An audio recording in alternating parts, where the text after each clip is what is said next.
Hi,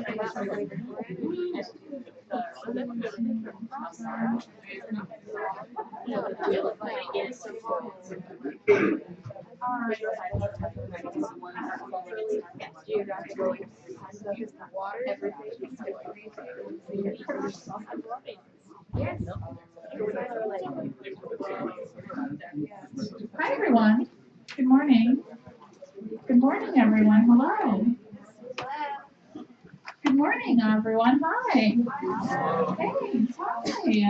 hi. It's wonderful to see you all on this snowy morning.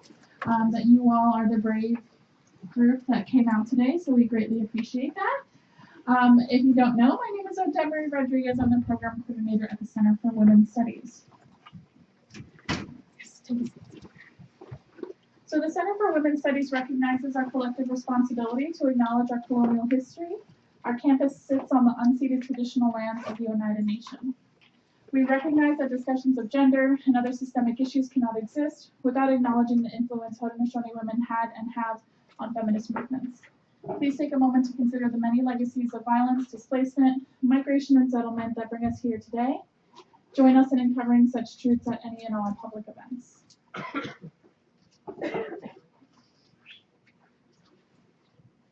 I'm going to announce just a handful of upcoming events, and then I will pass the mic off to Professor Roger Singham, who will help introduce our speaker for today. All right, so today at 7 p.m. in Golden Auditorium, Alternative Cinema will be screening Bless Their Little Hearts. On Wednesday at 5 p.m. in the Alana Kitchen, they'll be having their Cooking Around the World. And on Thursday at 12 p.m. in person 27, they will be hosting a lecture titled Going Along with Trans, Non-Binary, and Queer Youth. As a last final reminder, I guess, the Women's Studies Book Club is happening next Friday, 3:30 p.m. here. You're welcome to join us. Our first read will be Sonia Renee Taylor's The Body is Not an Apology. If you don't have a copy and would still like to read, you can come contact me and I can send you the link to the e-copy that we have. During the presentation and Q&A, please make sure to use microphones to ensure accessibility so that everyone can hear and be part of the conversation.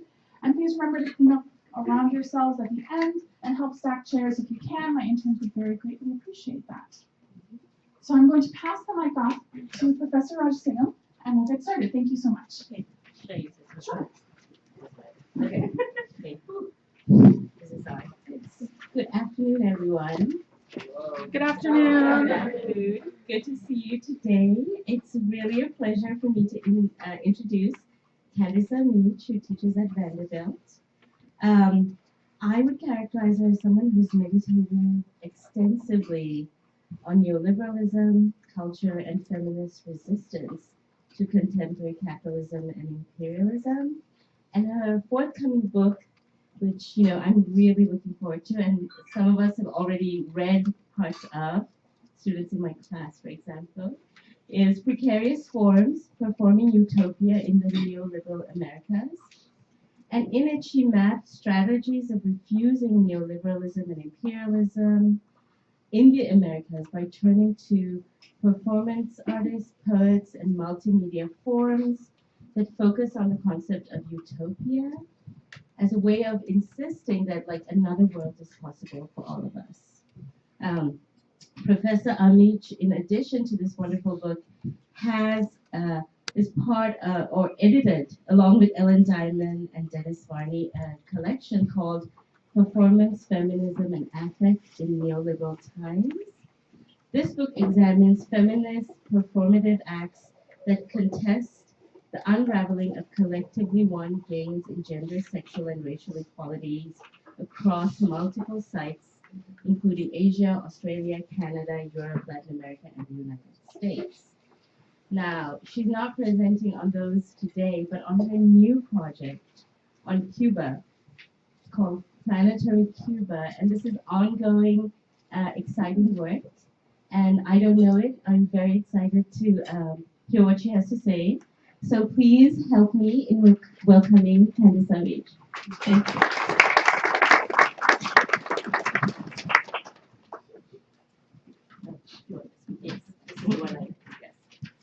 Hi everyone. Thanks so much for that introduction, to Monty and Gerard for hosting me, and Susan and Odette and Maxine and everyone who made my visit possible here, the Women's Studies program in English. I'm really excited to be here on your snowy campus. I was saying that I think I took a picture of myself outside in front of this so that I can send it to my friends in Cuba, who are going to be very excited that we're all talking about them here in Colgate. So what I'm going to do is just give a brief overview of the project which this new research comes from.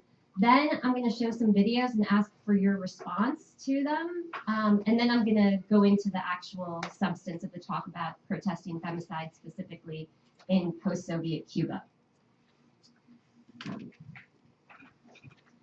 So this talk, Protesting Violence Against Women in Post-Soviet Cuba, is part of a new book project, as Monty said, entitled Planetary Cuba, in which I examine the social and economic contradictions of Cuba's transformation into a tourist-based economy following the 1991 collapse of the Soviet Union. Through readings of performance, which I broadly construed to include works of performance art, poetry, theater, as well as protest, I explore artists and activists' search for planetary, and I define that as simultaneously site-specific and global alternatives. As I hope will be evident from today's talk, digital media and activism have been crucial to the evolution of this planetary imaginary.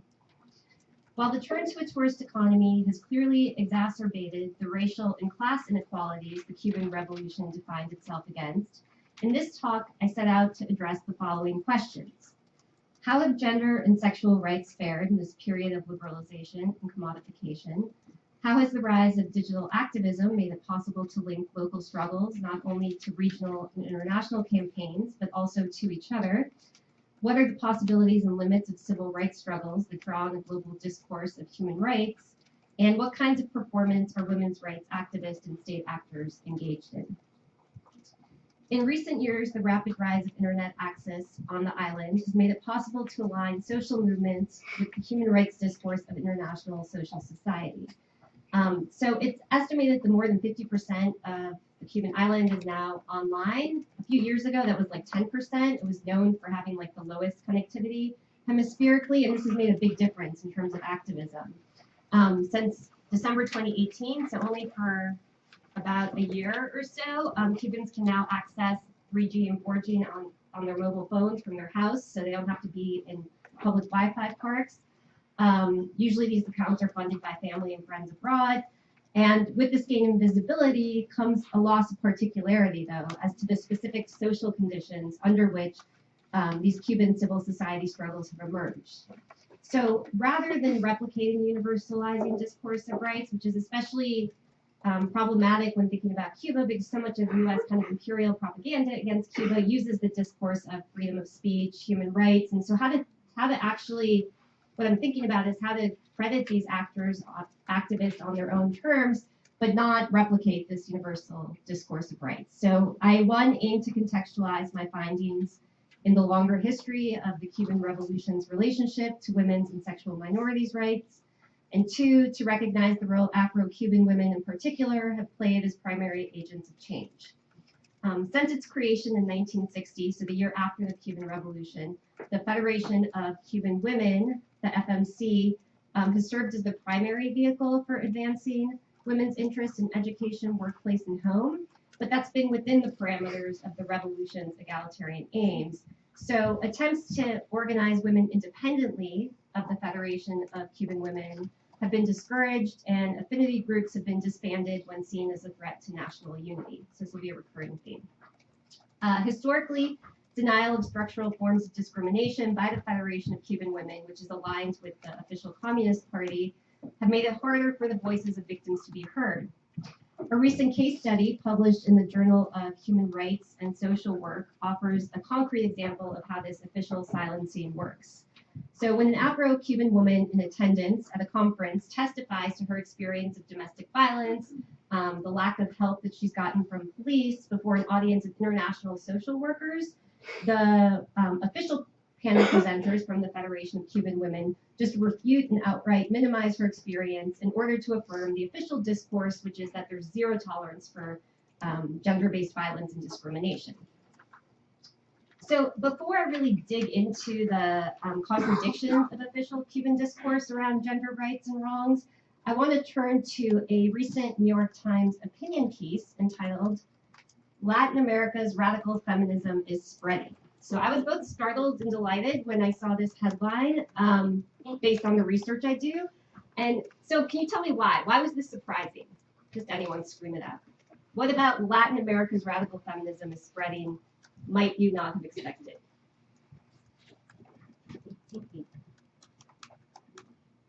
Yes. Just probably the overall culture of machismo. Exactly. So great. So we associate Latin American culture often with machismo. So the idea that there's a radical feminism, which is what I'm interested in studying in Latin America, is not usually front page headline news.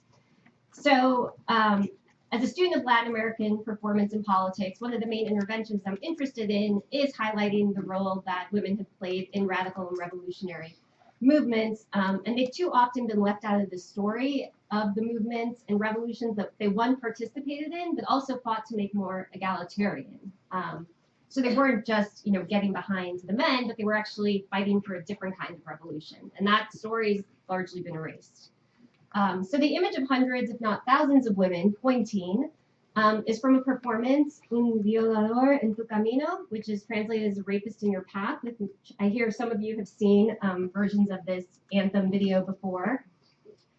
So recordings of this anti-rape culture anthem went viral, and performances were staged in more than 200 cities before the end of 2019. So this was first performed in Chile in the end of November 2019. In December, there were many more performances of it. So I'm just going to show you a video that The Guardian put together of this performance, which went viral and it's a useful short clip because it's a montage of different versions of the performance, but it gives you the subtitles of what the lyrics are in English and explains a little bit of the imagery.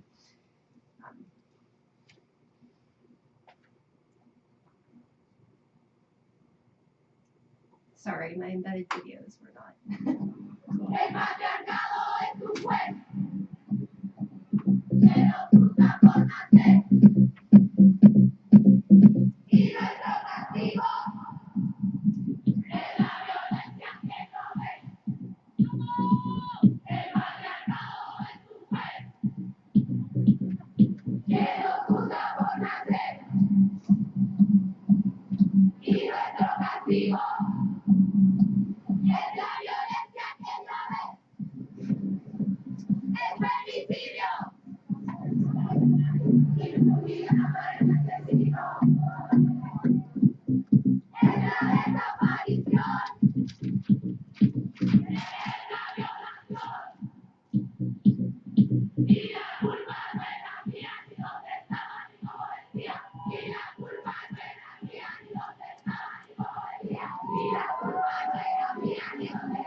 Aretha's great, but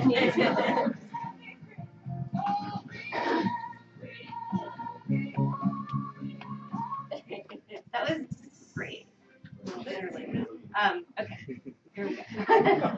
Please, while I'm fiddling around, you can think about your response to, how many of you, just show of hands, have seen that before or heard of that? Okay, so some of you, but not everyone. Okay, so what we have, I'm just gonna move forward to this, is a crowdsourced map of the 200 cities, which is more than now, as of December 20th, that this had been performed in, right? So many people chose to perform it in the Spanish, but it was also translated into other languages. So if this was the first time you'd seen it or not, I'm interested in what you recall in terms of what you saw and what you heard. So whether you were reading along or if you understood the Spanish, you saw the imagery. This is a choreographed dance. Why do you think it spread so far and fast? What about this performance speaks to our moment? Anybody, and I will give you the mic. And for those who've seen it before, I'm interested in what context. Well, I'll jump in while the others said. I just thought it was super powerful when I watched it, and it just connected totally with the Me Too movement, with recent discussions, and when it says the president is a rapist, I thought of our president and all the sexual abuse he's been accused of. So it seemed to connect immediately to issues that were pertinent here. Mm-hmm. So I'm not surprised it went viral. Anyone else?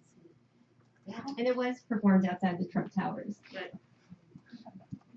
So I've never seen that video before, but something that really stood out to me was just in general the unity that needs to be common throughout those women in order to learn all the same dance moves. I think just the concept of performance in that context is really powerful. And then also something that really stood out to me was the connection between rape culture and the state, and not necessarily specific individuals, but just the concept of the state as patriarchy. I thought was really powerful. Great, thanks. Anyone else? Here. I really liked the blindfolds that they were all wearing. I think they mentioned something in there about the violence that you don't see. I thought that was really powerful, wearing the blindfolds along with that statement. Of course, even here in the States, it's very, I can't think of the word, stigmatized, talking about the violence and domestic violence and sexual abuse. So wearing those blindfolds I thought was really powerful to kind of show that this isn't something everybody sees, but this is very clearly happening across the entire world. Thanks so much. And yeah, I think those two comments are related in that the choreography is all the more difficult considering that they're blindfolded, right? So how do you get in tune with the collective, right? You can imagine the kind of charge running through people because, so often this is a sense of isolation that one feels. And so to have a group of women like that all performing together in unison and knowing it's happening around the world, I think just adds to the desire to perform on Colgate campus or wherever. It has been performed all over. So the performance itself was created by a Chilean art collective called Las Tesis, which bases its performances on feminist research studies. So thesis is like a research statement, like a thesis.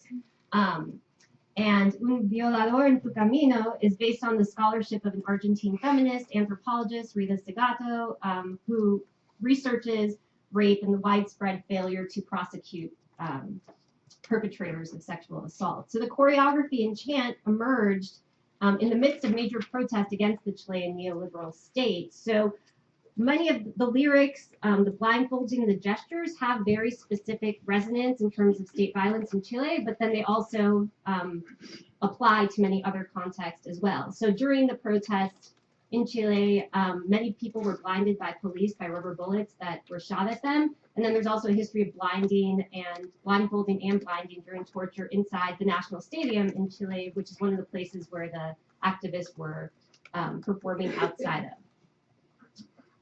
of. So Cuba is also one of the places where this chant was performed in early December. A group of young women artists secured permission to perform the protest on a college campus, ISA, which is it's a prestigious art school. And in their invitation for others to join, the organizers adapted a famous Cuban film poster, which is on the left side, and cleverly adapted it to the anti-rape anthem's lyrics. So in Spanish, Miss Tia and Lucia, which is a proper woman's name, como tu Lucia is like how you looked, right? So they're playing off of the similarity between Lucia and Miss Thea to adapt the lyrics to this poster, which if people haven't seen the film, even in Cuba, they all know it's like a late 60s film, which is about 3 women's named Lucia's life over 3 different generations. So this would have been, so again, they're taking the Chilean anthem and making it apply to their context.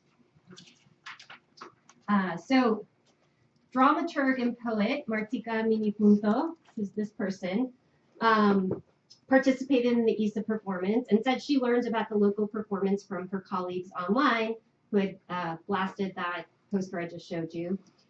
She cited various independent Cuban, she is cited on various Cuban media outlets, independent ones, stating that though she imagined performing the protest in a public square in Cuba was going to be impossible, she had seen it, but she's like, this will never happen in Cuba. When she heard that it was being performed on the campus, she immediately wanted to get involved. And said it makes all the sense in the world to join this effort, to not only join a global context or the repercussions this hymn has had, but also to show a feminist position from Cuba against all types of discrimination. So now I'm just going to play for you a clip of the video performance in Cuba, and what I want you to think about is how is it similar to and different from the other contexts that this has been performed in.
Okay, so thoughts on how that was both similar to or different from the other performances?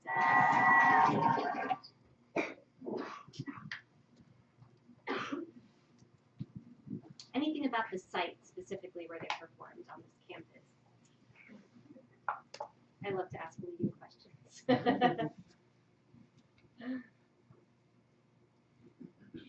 Well, what was the same?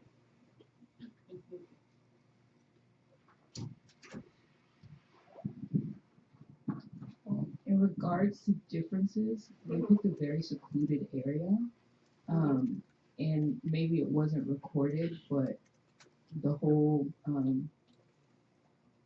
the violator with the state part was not present in this equation. He's not in the recording. Yeah, exactly. One thing that I was thinking about that you said earlier is that they had to ask for permission.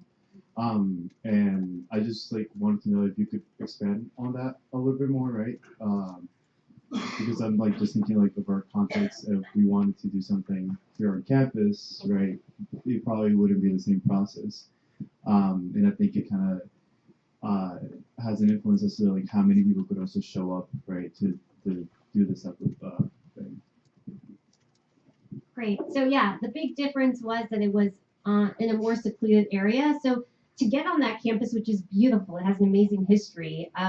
You have to you can't just like enter the campus. It's like hard to get into. So people who weren't part of the school weren't going to see it. And so in terms of the permission, one of the things that people were critical about, even though they thought it was great that they got to do it at all, because, and this is the part where digital activism comes in. Maybe people on the street didn't see them, but they all can check on their phones and still see it, right? So other Cubans can still see that they performed this. So they had to ask permission from the president or director of the art school, who happens to be a man. So people were saying we have to ask a man for permission to be able to do this. But still, it's very noteworthy that, so they didn't record the whole thing, but they did do the entire chant. So my whole point in all of this was to transition to the part to say that even though this was performed in relatively isolated location, the denunciation of femicide on Cuban soil is noteworthy and speaks to the way in which networked activism allows protesters to connect to audiences at a physical remove. This is especially important for activists in locations like Cuba, where until recently all media communications were heavily censored. While the current government would not allow for a performance of Un Violador en Tu Camino in a central public space, the ability to record and digitally broadcast the performance allows activists to link not only to the global feminist stage, but also to other Cuban actors. And just research I do in general on performance art in Cuba, one of the most famous performances that's been censored was artist Tania Bruguera. She's probably the most famous Cuban dissident artist right now, wanted to stage a performance in Revolution Square, which is like the main public plaza. And I argue the performance was the 6 months that she was in detention after trying to perform that performance, which she could never do. So you can, it's not paranoid to think that they wouldn't have been allowed to perform this in a public area.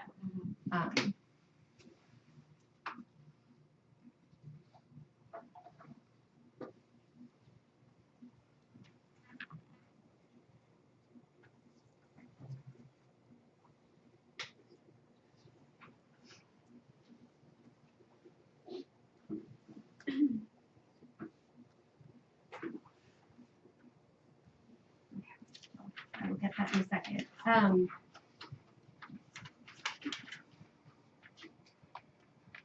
me see if I, yeah, I'm just gonna see if I can advance this. Here we go. Okay. So in this book, Twitter and Tear Gas, The Power and Fragility of Networked Protest, Zeynep Tufekci, who is writing in the context mainly of the Arab Spring protest, writes that as technologies change and as they alter the societal architecture of visibility, access, and community, they also affect the contours of the public sphere, which in turn affects social norms and political structures.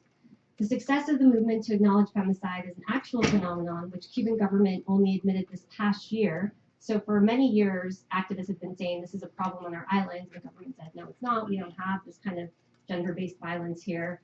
And this is what I turn to now in my talk, is intertwined with the rise of social media sites on the island. So a critical means of connecting with friends and family abroad, these sites also open the door to new forms of activism, such as citizen reporting. The term femicide enters into activist and scholarly circulations in Latin America in the 1980s. In the 1990s, the term becomes closely associated with the particularly gruesome murders of young women and girls at the US-Mexico border. In the introduction to their edited collection, Terrorizing Women, Femicide in the Americas, Rosalinda Fregoso and Cynthia Bejarano advocate for a comprehensive justice approach to human rights for living, to address gender-based acts of violence that lie on a spectrum of patriarchal violence linked to systemic discrimination and assault on women's personhood and rights to life, liberty, security, and dignity, and of which femicide is only the most extreme expression. Such a critical human rights approach accounts for the ways in which gendered forms of exclusion intersect with other social categories, such as class and ethnicity, to make certain women more vulnerable to financial, personal, and community insecurities, aggressive policing practices, and other forms of gender violation. Additionally, such an approach moves away from a discourse of state protection that undergirds patriarchal attitudes towards women. Supplementing this comprehensive justice model is an emphasis on community-based participation inspired by a long history in Latin America of citizen observatories that empower rather than act on behalf of those seeking justice. Not surprisingly, there are no Cuban studies or examples cited in this anthology, Terrorizing Women, which was published in 2010. However, this is not because there are no cases of femicide in Cuba, but rather because until very recently, there had not been a name put to the crime. Take, for example, the Oscar Arbulo Romero Center, which since 2006 has run a campaign to end violence against women, working with the CENISEX, or National Sex Education Center, and the FMC, that was the Federation of Cuban Women. In a 2015 interview, the coordinator of the center admitted psychological violence against women exists as a pressing societal problem in Cuba, but denied that femicide happens.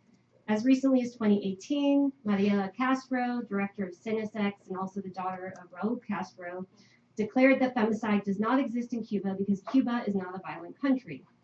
Yet social media accounts of friends and family members of victims have relayed highly detailed stories of women brutally murdered by their partners and exes, often after years of enduring domestic violence that neighbors and authorities witnessed.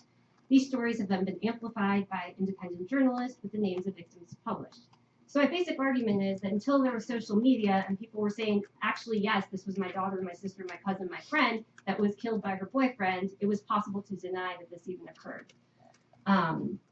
So the murder of these women falls under the general category of homicide in the Cuban Penal Code. This lack of precise legal or criminal terminology obscures the power differentials that feminists have long contended increase women's vulnerability to violence. The situation is further obfuscated in Cuba by the official stance that the revolution eliminated gender-based forms of discrimination. Acts of gender-based violence are thus categorized as a private or domestic rather than a social or political problem. As such, the problem of defining femicide in the Cuban context might be productively linked to other exposures of structural forms of oppression, which the revolution also purportedly eliminated, such as racism. Such alliances need not be based on undermining the actual social gains that resulted from the Cuban Revolution, but rather might function as a means of struggling to deepen those gains. Nevertheless, many independent civil rights activists who choose to organize on their own terms rather than through state organs do so precisely because they feel as if the function of those state organizations is to silence speech that holds the state accountable for structural inequalities. Such a split between official and independent organizations means that independent activists operate under constant risk of censorship and punishment. However, the rise of digital activism in recent years provides independent activists a means of broadcasting their demands and documenting their interactions with the state, and therefore provides a means of connecting with both local and international audiences. Cuba follows a hemispheric pattern in which the rise of femicide occurs against a neoliberal backdrop.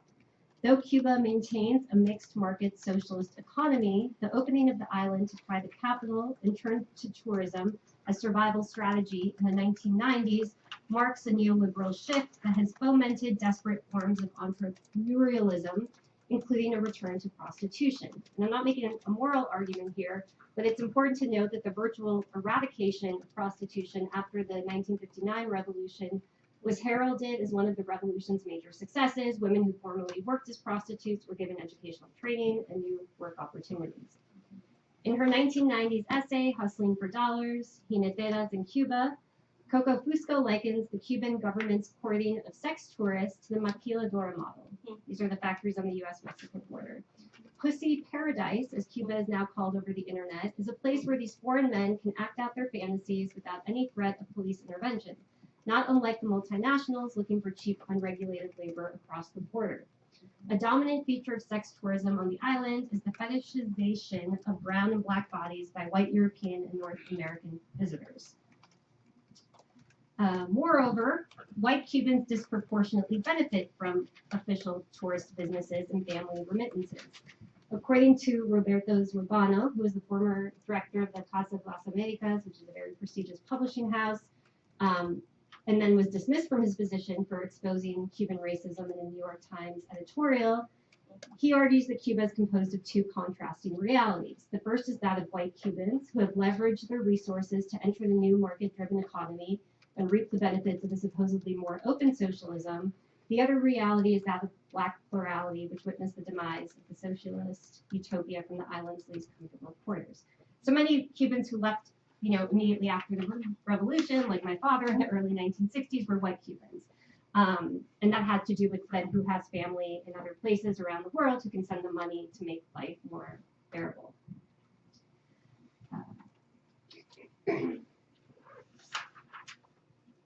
It follows that Afro-Cuban women are particularly vulnerable to femicidal violence, whether it be through participation in illegal economies or greater dependence on their domestic partners for economic survival. Trans sex workers are an even more vulnerable overlapping social group, but I've yet to locate significant sources of data or testimonials about their experience with police and everyday street violence in Cuba. But surely that is the case. So the official silence around femicide ended last spring. This is very recent. In April 2019, there was a national report on objectives for sustainable development, which you're not supposed to be able to read here, but this basically is the report that Cuba came up with, and then buried on page 60-something is what I've circled here. And that's where the Cuban government released officially for the first time data on femicide. What that says is that in 2016, 0.99 of 100,000 Cuban women, which if you translate that based on the population of the island, it's basically 50 women per year, so that's 1 woman per week, are victims of femicide, which is not, that's pretty bad. Like that's in the middle of like countries in the Americas. It's not the worst, but it's definitely far from, it's pretty bad. Yet even these numbers are an undercalculation, as only crimes where the murderer was an intimate partner or ex-partner are recognized. Additionally, data from a 2016 survey on gender equality revealed that 27% of women were victims of violence in their intimate relationships in the past 12 months, and the number rises to 40% over the course of a lifetime. So, in sync with this growing discussion around femicide, an independent campaign has arisen, which links the erasure of femicide to the violent repression of women engaged in civil rights activism.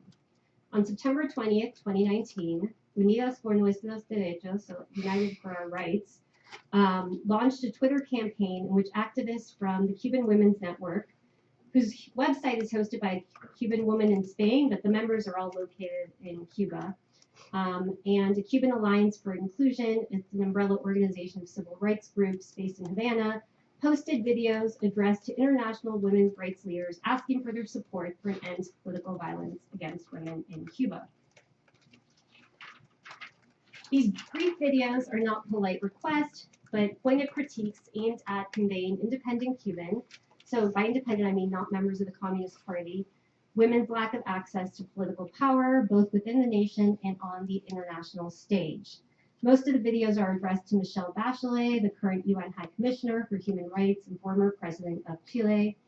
There's also a video addressed to Marielle Castro, the prominent LGBT activist who I mentioned before, asking her if she would be as free to speak and act if she did not bear her last name, or would she rather be repressed and sequestered in her own home, as the activist who's speaking, Nancy Alfaya, addresses her in the video.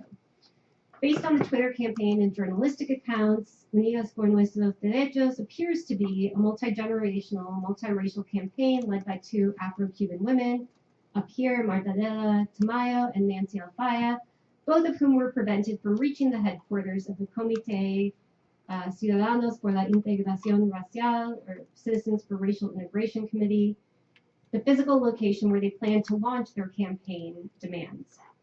Alfaya and Tamayo had called for a roundtable on gender, and several of the women they invited were also detained by police en route to the meeting. Juan Antonio Madrazo, who coordinates the comité, was also taken by police for interrogation. According to Tamayo, the state security agent who besieged her home said the country was in a situation. This is the language they've been using since they basically lost Venezuelan oil subsidies in the last year to explain rises in scarcity. And that they would not permit gender activism, not now, not ever.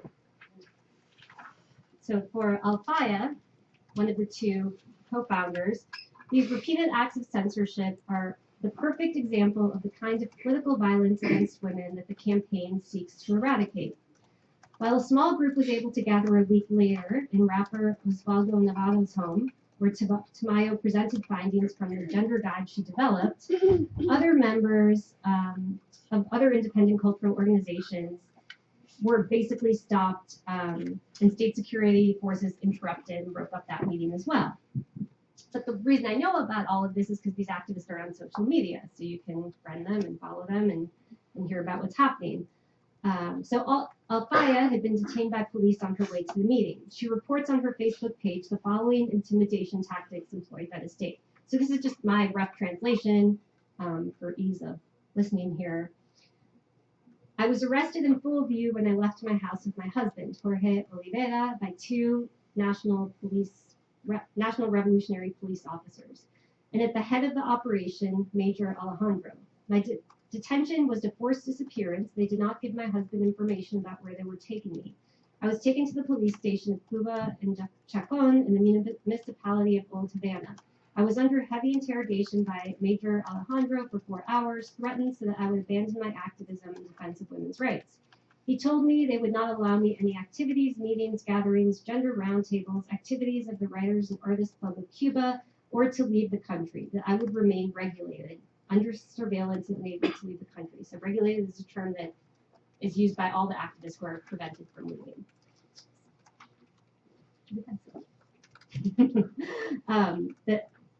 And that the music album that Jorge's recording also would not be allowed.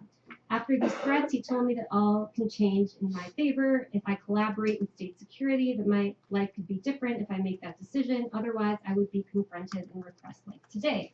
And that goes on. And her experience is common to a number of dissidents that have been detained by the Cuban state since the mid-2000s. And this is a new strategy that Marielle Castro came up with to take away attention from political prisoners, which get a lot of international attention, and to basically intimidate citizens into compliance. But you get arrested and harassed, and then you get released 3 days later, and it just goes on like that.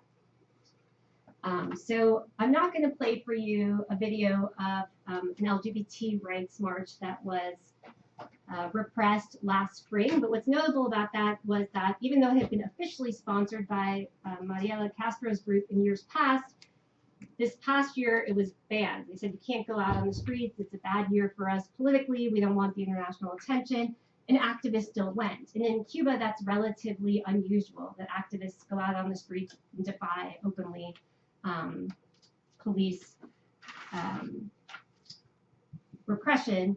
And that got a lot of attention. And again, it's because people have their phones on them. They can record what's happening. They can broadcast that to the world. It seems to have given people a bit more confidence in their activism. So I'm just going to wrap up by saying that the 3 demands of the committee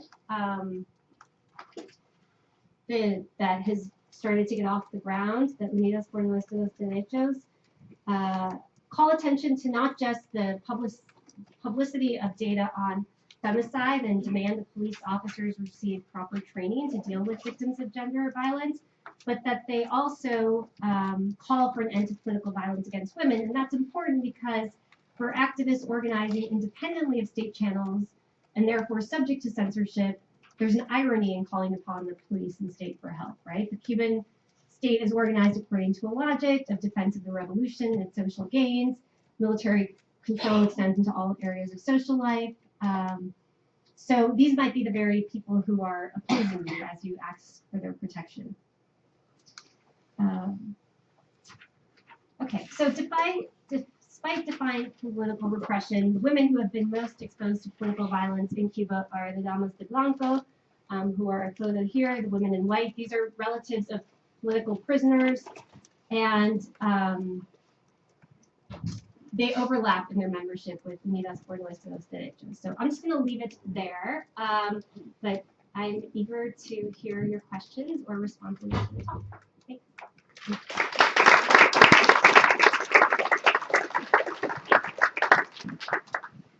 So we'll open the floor to questions.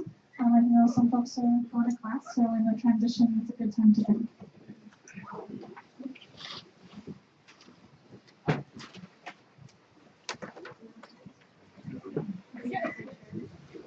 Well, you'll just wait for someone to get up here.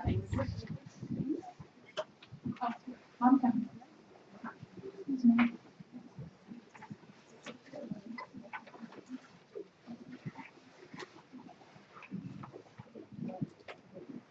Hello. What exactly, I may have missed this point, but what exactly is the Cuban government's problem with these women protesting? Is it is it a political issue, or is it like a patriarchal issue, or like where's the key like point where or is it like bad international press, or like why does the Cuban government try so hard like take these women who are doing like basically homegrown protests and like bringing them in to have generals question them, or like why do they care so much? I mean, that's a great question. I think it's all of the above, right? All the reasons you gave. So one big part of it is the narrative of the revolution, and it did. I mean, there were major gains for women after the 1959 revolution. Same with class and race inequality. There were, the society was restructured, but then there's this fantasy that eliminated all forms of oppression, and so that is part of the Cuban government's revolution's claims about itself, right? Why they tried to hide that there was gender-based violence. It also, I mean, the ladies in white are a really interesting example because they are both circulated on the most right-wing Cuban exile media press and on left-leaning international human rights organizations. So they can be used as propaganda, right, by all sorts of different forces who can say, look at the Cuban dictatorship, look at the way in which these women are being beaten by police, and therefore the U.S. should go in and take over and put McDonald's everywhere, or whatever it is, right? So that it makes sense that there's a certain, wariness about bad publicity because there have been, like, many attempts on the Cuban government, but at the same time, I guess for me, it's like, what happens if you begin with these women, right? What are their stories? What is their activism about?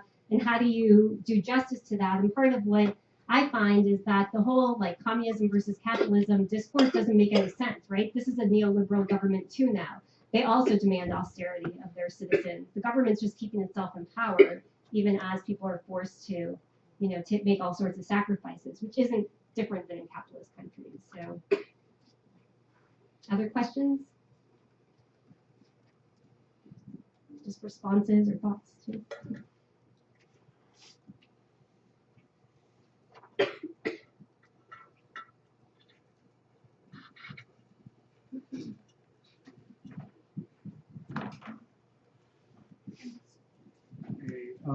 Thank you for the talk. It was really interesting, and it followed really well actually on Professor Raja Singham's talk a few weeks ago or last week on Sri Lanka and the kind of ways media sort of plays a role in in human rights sort of narratives. But I guess you kind of alluded to this now that like these stories can be used in both directions, and I'm wondering to what degree like social media, the example you gave about the LGBTQ rights, right? So social media being this kind of empowering thing, but how is there already proof that other people are putting a spin on that? Because I would imagine that it could easily lend itself to like a new like leyenda negra, that like machismo is worse in Cuba. Look at this repressive state, and actually usher in a more neoliberal influence from the U.S. and Europe that might be more detrimental to these women's and queer rights, right? Mm-hmm. As we understand, I don't know. Are there examples of that already happening? I mean, I think so, that's true, because Miami-based media will use these stories to that end. What's important, though, is that independent journalists based in Cuba are providing alternative narratives, which aren't just based in this machismo binary of, Cubans who left, Cubans who stayed, pro-revolution, anti-revolution, that there's alternate discourses that are arising that these activists are helping make possible. So I think, what I understand my book project to be doing is amplifying those voices and giving a structural explanation for how we should be thinking about this, because all these old Cold War paradigms do not apply, right? But that's still what critics and advocates of the Cuban state are relying on. And it's very easy, I think, to romanticize the Cuban Revolution from outside, right? I'm the daughter of a Cuban exile. I spent my whole life fantasizing about Cuba, wishing I had been born there instead. And now I spend a lot of time researching there, and I have a very different feeling, right? I love it, but it's really complicated and hard. And I think that I think the activists on the ground are the ones, we should start with them to get a clearer picture of what's going on. People who are committed to gender justice, racial justice, and who are fighting for that within their own context. And those are the voices that before the social media and digital activism, we didn't hear, right? There were very few people that had any kind of critical position that wasn't pro or anti-revolution. Anyone else? Yeah, I don't know if I need a mic, but I was trying to tell like the age distribution of some of the videos because I know like in Argentina or like other organizations with like the Madres Day, the Plaza de Mayo, like is this becoming more of a youth movement or is it like intergenerational or is there a clear demographic one way or another? It's intergenerational, but that's a great comparison because they often do. Part of what I skipped was so in Cuba, the Madres de Plaza de Mayo in Argentina who opposed the dictatorship are lauded as these, revolutionaries who were opposing the right-wing dictatorship. Yet the form, the choreography of these activists draws from them, specifically in terms of the processions that they do after church every week. They wear the faces of the disappeared loved ones on their bodies in the same way. So it's just interesting because the Cuban government recently invited one of the founders of the Argentine group to come speak. And so now the activists that I'm looking at have demanded a meeting with the president in the same respect as these other women have received. So I went on a different tangent. It's intergenerational in the sense that, it affects families, I think, so that somebody whose, father or brother or cousin has been imprisoned, that reaches all levels of society, right? So the women who are doing the activism around gender rights that I was specifically looking at are probably mostly in their 20s and 30s, but they overlap with women who are in their 60s and 70s, right? So yeah, intergenerational. So I'm very happy that you're doing this, especially because I feel like more Latina activists deserve a voice, and I feel like they don't. Obviously, in Cuba, they're not getting that. But you're saying how you want to kind of highlight their work as activists. I don't know if you've maybe considered talking to them directly or interviewing them, or if that was part of your work to reach out to them personally and have them give a personal statement and include that in your research. I mean, I hope to do that, right? I think that's really important. So when I first started going to Cuba for research, I couldn't find any discussion around gender rights or gender discourse. I was told that there was some feminism in art in the 80s, and then since then we don't talk about that anymore. There's struggles around race, as if you could separate those two things out going on. And so I have begun to interview different artists who talk about themselves as feminists. But I think, that amplifying the voices of these activists will have to be part of that project, and how they understand how they themselves understand the contradictions of the work they're doing and the response to it.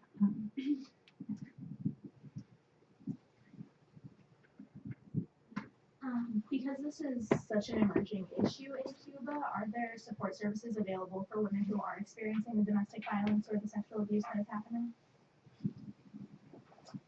I'm not sure. I feel like there are the official, women's organizations, but as we've seen, as soon as you get public about that kind of thing, they want to silence you. So I'm not sure. I think it probably works more on a community or friend level, right? That there's support, but it's not institutionalized support so much if it doesn't fit the paradigm. Because the way that it gets constructed is that people have, just like with racial prejudice, the idea is that there's no structural oppression. It's just that people still have bad ideas in their heads. People still have sexist ideas. They still have racist ideas, but that's people. That's not the society.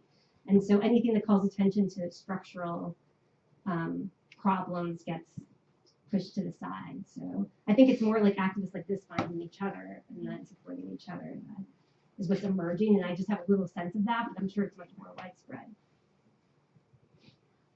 Maybe one last one. Sure, I'll ask it. I wanted to circle back a little bit to what you said about the tourism stuff, because the tourism, you kind of commented on how it aggravates racial inequalities, and who's benefited has been mostly white Cubans, because they're already structurally in a place of privilege.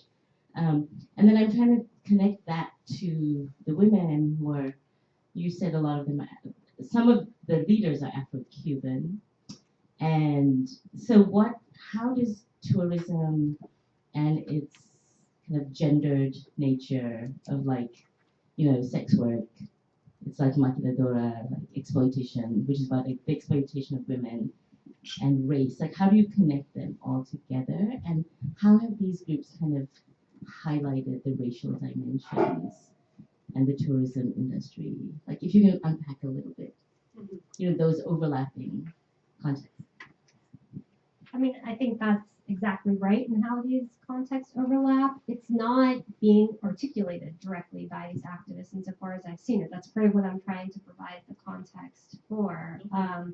But so, I think I say it's like who's the most vulnerable in Cuban society. That also happens to be who's most likely to be doing sex work because there's no other alternative, right? It's impossible on a Cuban salary, which is an average of $20 a month, to meet all your basic needs. Even though there's rations, but those have, in terms of like basic food items, it's not enough to last the month. So who doesn't have a choice other than to go into sex work? Not that in Cuba that's how it largely functions. Is going to be those who are in a more disenfranchised position. And so it definitely overlaps in that sense.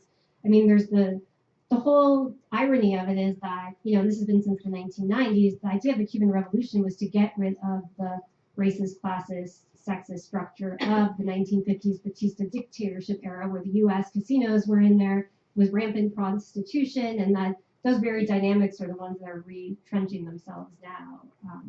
So I feel like it's important to kind of give that bigger historical picture of the changes that have happened, but I'm not aware yet. Again, this is like, it's really hard to kind of understand, I think, in some ways, but just like gender activism as a thing was you couldn't find it until a year ago publicly, right? Of course, it's always existed. People have always had their critiques, but so I imagine that will be a part, just like the same, I still haven't found accounts of, trans sex workers, what clearly that's going to be the most oppressed population, but how do all those factors overlap?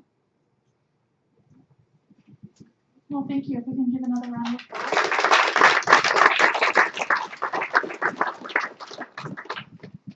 Thank you all for coming today. Thank you. And for engaging in the Q&A. Not going away. But if you could all make sure to clean up after yourselves and help stack chairs, that would be greatly appreciated.